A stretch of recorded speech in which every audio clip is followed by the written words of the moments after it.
சிறகடிக்க ஆசை சீரியல் இன்றைக்கான எபிசோடில் ரவி, ஸ்ருதி, முத்து, மீனா எல்லாருமே நகை கடைக்கு போயிருப்பாங்க. தேவையான நகை, தாலி எல்லாமே வாங்குறதுக்காக. முத்து வந்து மீனாவுக்கு தேவையான ஜுவல்ஸ் எல்லாமே வாங்கி கொடுத்துட்ருப்பாங்க.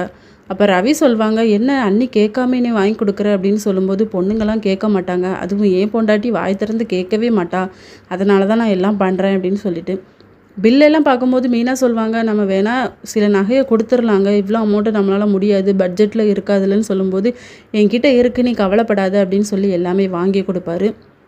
அடுத்த சீனில் மெஹந்தி ஃபங்க்ஷன் நடந்துக்கிட்டு இருக்கோம். அப்போ அந்த ஸ்வேதா, இன்கம் டேக்ஸ் ஆஃபீஸர் எல்லாருமே வந்திருப்பாங்க. வித்யா, முருகன், சீதா எல்லாருமே. சீதா வந்து மெஹந்தி வச்சுட்டு அவங்க அம்மா கிட்ட, அம்மா எனக்கு நல்லா செவக்கும்ல அப்படின்னு சொல்லும்போது, நல்லா இருக்குடி, மாப்பிளே வந்தால் நல்லாயிருக்கும் அப்படின்னு சொல்லும்போது, இந்த ஒரு இடத்துல தான் நான் நிம்மதியாக இருக்கமா, அதையும் கெடுத்துறாது அப்படின்னு சொல்லிக்கிட்டு இருப்பாங்க.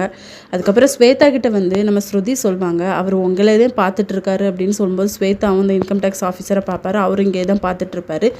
அதுக்கப்புறமா நம்ம பாட்டி சொல்லுவாங்க விஜயாவை, நீனும் மெஹந்தி வச்சுக்கோடி, நீ தான் என் பிள்ளை கூட இருந்து 3 பிள்ளை பெற்றிருக்க அப்படின்னு சொல்லிட்டு, உன் கை தான் அதிகமாக செவக்கும் அப்படின்னு கூட சொல்லுவாங்க. வந்து பாட்டியையுமே மெஹந்தி வைக்க சொல்லுவாங்க. ஆனால் பாட்டி, போடா நான் இந்த காலத்தில் வச்சு என்ன செய்ய போகிறேன் அப்படின்னு சொல்லிட்டு, தாத்தா மேலே இருக்க பாசம் தெரியுங்களா பாட்டி வான்னு சொல்லும்போது, அண்ணாமலை வந்து அதெல்லாம் வேண்டான்டான்னு சொல்லி தடுத்துருவாங்க. அதான் எங்கள் அம்மா வேண்டான்னு சொல்கிறாங்கல்ல அப்படின்னு சொல்லி. அதுக்கப்புறம் விஜயாலாம் பாட்டு படிச்சுட்ருப்பாங்க. அங்கே பாட்டு போட்டிலாம் நடக்கும். அதுக்கப்புறம் பாட்டியுமே பாட்டு படிப்பாங்க. இதோட இன்னைக்கான எபிசோட் முடியுது.